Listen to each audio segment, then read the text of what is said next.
Hello there. What is going on, everyone? We are talking gameplay for Star Wars Shatterpoint today. It is activating units, the Force, and movement tools we're going to be talking about in today's video. There was an article dropped yesterday by AMG over at atomicmassgames.com. If you want to check that out, I will put a link down in the video description so you can check it out yourself. I'll kind of run through some of the highlights, and by all means, definitely check it out, maybe bookmark it. They post a lot of articles. There's going to be a lot more coming as well as we kind of lead into March for the gameplay demos that will be at Adepticon, and then probably some reviews and the official release this summer. It looks like it's going to be a pretty exciting game, and I'm not going to lie, I saw some stuff in this article today that has me pretty excited. There's some differences. I mean, this game has been compared a lot to Marvel Crisis Protocol so far, and while there are certainly some similarities that you would expect for a similar designer to have games that have certain flavors and things that are similar, there's some new things that are going into this game that I like. And some of the things that they're showing us today, I think are pretty cool. Although there still are some more questions. So again, we're going to talk about all of the stuff that's in the article. A little bit of admin stuff. We're still doing that $25 Amazon gift card giveaway. If you want to have a chance to enter to win that, you just have to be a subscriber and leave a comment on this or one of my videos. And be sure to check out the links in the description below while you're down there. We've got some great stuff over at Crabbok.com. We've got some AI systems for games like Armada and Legion. We've also got our Discord, which is very family friendly. We keep the discussion going there as well. So I'd love to have you guys join. Social media links, all of that stuff. It's all down in the description below. Also want to thank today's sponsor, Luxury Playstyle. They make full metal tokens compatible with games like X-Wing, Legion, Magic the Gathering, and more. You name it. Check them out. Head over to luxuryplaystyle.com. Get yourself some amazing full metal gaming tokens. They are absolutely gorgeous. And if you use code CrabbokVIP, you're going to save 15%. They make excellent gifts. They make excellent prize support. And they make excellent ways to treat yourself for some amazing tokens. I don't know why I said amazing like that. It's like I'm doing voices today. Get down! Get yourself some tokens now! Go to luxuryplaystyle.com. Use code CrabbokVIP, save 15%. Do it. I suggest you do it now. It's a great idea. Now, onto the article. I don't know why I'm doing voices today. This is just what happens. You come over here for a Shatterpoint article, and I shatter your expectations. Right. Let's talk about this article. It's great. I'm going to scroll. I have the article pulled up behind me.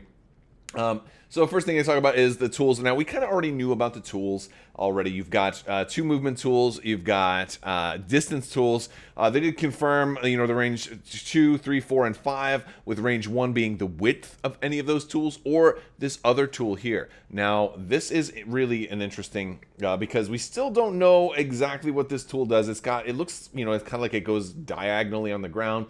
They don't talk about it perfectly. So they do call it the shove tool, as you can see right here.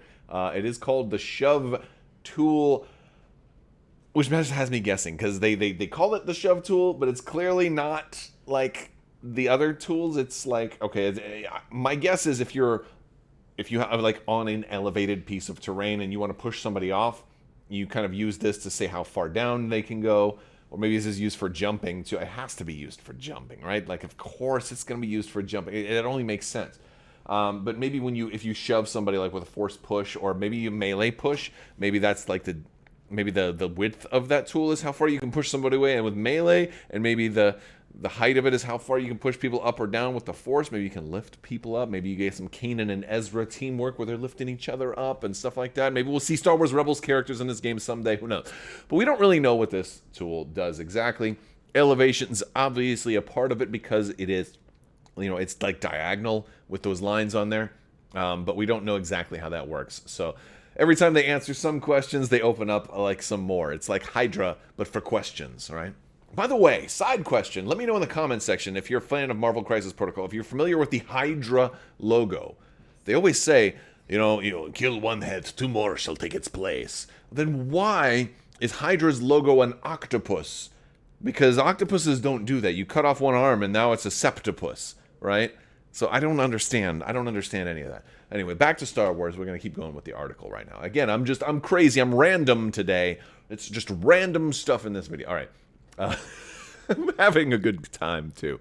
So it's okay. It's midweek, right? Well, maybe early to midweek. Hopefully, you guys are having a good day as well. The next part that we want to talk about is basically how you activate. There aren't set number of rounds. It's just players go back and forth activating, right? And so how do you activate? You're going to use these cards. You're going to have these cards here. You're going to basically, you're going to pull this like, oh, I pulled my Ahsoka card. That means I have to activate Ahsoka. So it's kind of like random activations with a little bit of control. So basically, you're going to shuffle all of your units. Everybody has one card. You're going to shuffle them all. You're going to be like, oh, boom, I'm going to activate. Oh, I pulled B1 battle droids. I have to activate them. But you can put one into reserve and pull a different one. But you can only have one card in reserve. So everybody has like one spot where they're like, okay, this is in reserve. I'm going to use this one, or I'm going to pull another one. Or I can go back and use my reserve. But once somebody's in reserve, they're kind of locked there until you use them. So you can't put somebody else in reserve again until your reserve is free. And also, I believe it costs a force. Based on when they're talking about force, they're saying it costs a force to put somebody in reserve. There may even be other. They said at a cost. I'm assuming the force is the cost. Force is interesting too. We're going to talk about that more a little bit later. And it'll be especially interesting if you end up playing characters with no force, like if you run an all Mandalorian list or something like that. But definitely led to believe that force is going to be a pretty important part of this game. You're also going to have a Shatterpoint card, which is a wild card. It sounds to me like every build will have one and exactly one Shatterpoint card. And this is kind of cool. It allows you to activate any unit, even somebody who's already activated. So if Ahsoka is like your power player, you could potentially activate her twice, in theory. And in a perfect world, or in a perfect situation, you could, in theory, activate the same character 4 times in a row. Although there may be some rules that prevent that or something like that. But like if you had your whole deck and your last 2 cards were Ahsoka and you Shatterpoint, and then after you're all done, you shuffle them and create a new deck. And if your first 2 were then Ahsoka and Shatterpoint again, I guess that's kind of possible, but very, very, very unlikely. Because you out of like 9 cards, the standard builds for the first, at launch are going to be, well, I guess 7 cards. You're gonna have like your 2 leaders, your 2 lieutenants, and then your 2 kind of support, or your 2 basic units. Because like the B1s, even though there's like 2 bases of a couple miniatures each, it's still gonna be just 1 card. So you'll just have the 1 card for that. But yeah. So out of all of those cards, you'd have to shuffle them exactly one way, and then But either way, I like it. I like the idea of having a card in reserve. You have a little bit of order control, not too much. You have the Shatterpoint card in there. It gives you a wild. That's kind of a power card. I'm not sure if your Shatterpoint card can go into reserve, though. Because if so, that could be a really smart play. You might want to say, hey, I'm going to put my Shatterpoint card in reserve until I get my Ahsoka or my Anakin or my Darth Vader or something like that, and then be able to do them back to back. I think that would be the play if you're allowed to do that. It doesn't say that you're not allowed to, but it doesn't say that you can. It gives examples of putting a unit card into reserve. It doesn't say anything about putting your Shatterpoint card into reserve. So when you activate a unit, you're going to be taking 2 actions. It seems to imply that you can't take the same action twice. Although it doesn't say that outright. That's my guess based on other games, and because 2 of the actions are movement-based actions, and that would kind of synchronize with a little bit more so with how Legion has just changed its movement rules. There's this whole, or at least for the Spec Ops, they have this special movement thing where you can like do a normal move and then you can dash, right? So yeah. So I don't know. I'm not 100% sure if you can do the same action more than once or not. It doesn't really say that, but you've got movement. You got to move. Basically, everybody can do an advance, a dash, or a climb. We don't know exactly what's going to happen with all of these, but an advance is using the bigger movement tool, and they say a dash is using the shorter movement tool. I'm not sure what the difference is between those two, unless, of course, it means that you can only do one and then of the other. Like if you advance, you might not be able to advance a second time. That's just a guess based on other rules.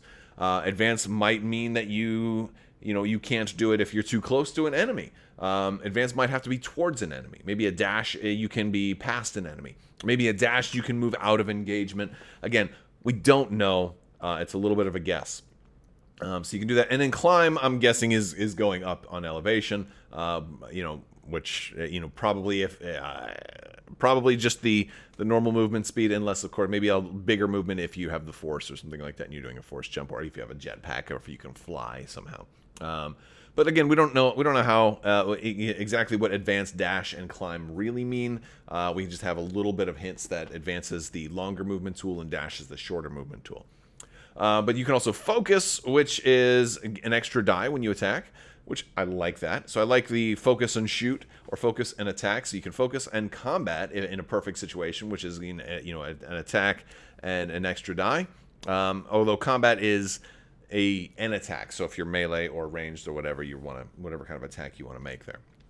It'd be kind of cool if you can attack twice, though. A lot of games don't let you do that. But then again, we've been comparing it to Marvel Crisis Protocol, and you can attack twice in Marvel Crisis Protocol. So, who knows? I can't wait to find out. Again, there's a lot of guessing, basically. But it basically says, during a player's turn, they get the chance to activate one of the units. When a unit activates them, and make up to 2 actions. The basic actions are this.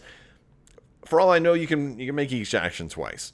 Advanced, dash, and climb might have special rules. Again, I don't know why you'd have different speeds for different types of moves unless there were some restrictions or some special rules for each of them. So I guess we're going to have to wait and see how movement works. We might not get all of the details on that until the gameplay comes out at Adepticon. But in addition to your combats and your focuses and moves, you also can do ability-based actions that might be on your card. You can recover, which I like. I kind of like recover. It's a heal.